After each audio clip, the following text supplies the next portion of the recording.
இப்போ வந்து ஒரு 21 வயசு இருக்க ஒரு பையனுக்கு வந்து ஒரு எலும்பு உடையுது சரிங்களா, அதை நீங்க வந்து சரி பண்றீங்க, அந்த பையன் குணமாயி ஒரு நல்ல லைஃபை லீட் பண்றான். இதுவே வந்துட்டு ஒரு மூதாட்டியா இருக்காங்க, ஒரு வயசானவங்களா இருக்காங்க, அவங்களுக்கு எலும்பு முறிவு ஏற்படுறப்போ நடக்கக்கூடிய ட்ரீட்மெண்ட் எந்த விதத்துல இருக்கு, அது முழுமையா சரி ஆயிடுது அவங்களுக்கு?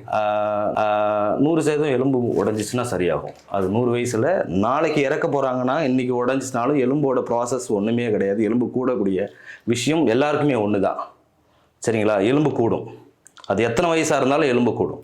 அது எலும்போட தன்மை என்னன்னா, நம்ம உடல் இருக்குல்ல, நம்ம உடல் வந்து ஒரு காயகற்ப மாதிரி.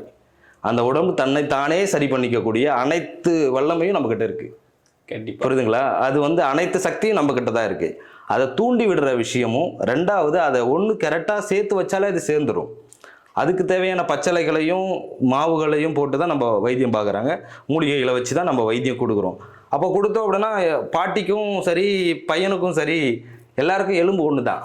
ஆனால் உள்ளே இருக்கக்கூடிய அவங்களுக்கு இருக்கக்கூடிய வயது தான் வந்து வேற வேற இருக்குமே தவிர, இவங்களுடைய உடலில் இருக்கக்கூடிய உபாதைகளால் சில டைம் வந்து அந்த கூடுறதுக்கான கால அவகாசம் எடுக்கலாமே தவிர எலும்பு கூடும்.